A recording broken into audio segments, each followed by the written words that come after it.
দেখতে পাচ্ছ আমার ঘরটা কি অবস্থা হয়ে আছে। এটাকে এখন সব থেকে বেটার বানাতে হবে। তো এবার দেখো কত কষ্ট করার পরে তারপর এত সুন্দর এলো, নাহলে যা অবস্থা হয়েছিল। তো আমার সব কাজ কমপ্লিট হয়ে গেছে, আমি স্নানও করে নিয়েছি, দেখতে পাচ্ছ আমি সিঁদুর পরেছি, টিপ করেছি, চোখে কাজল পরেছি। আর আমার এত খিদে পাচ্ছে না, এবার একটু ভাত খাবো, খেয়ে তারপর ঘুমাবো।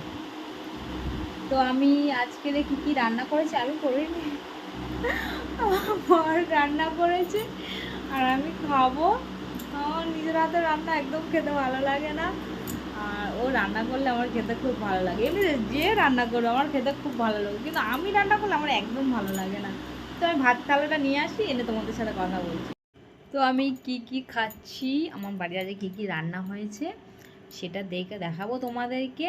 আর আমি এখন খাবো, খেয়ে তারপর তোমাদেরকে টাটা বাই করে আমি ঘুমিয়ে পড়বো। বৃষ্টির জলে দুধেশ্বর ভাত, দেখে নাও, দুধেশ্বর চালের আবার কি বৃষ্টির জলে ভাত।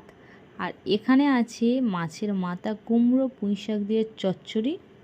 আর এখানে আছে কলমি শাক, আর ওটাকে কি বলে, ঝিঙে আলু মাছের ঝোল। আমি কিন্তু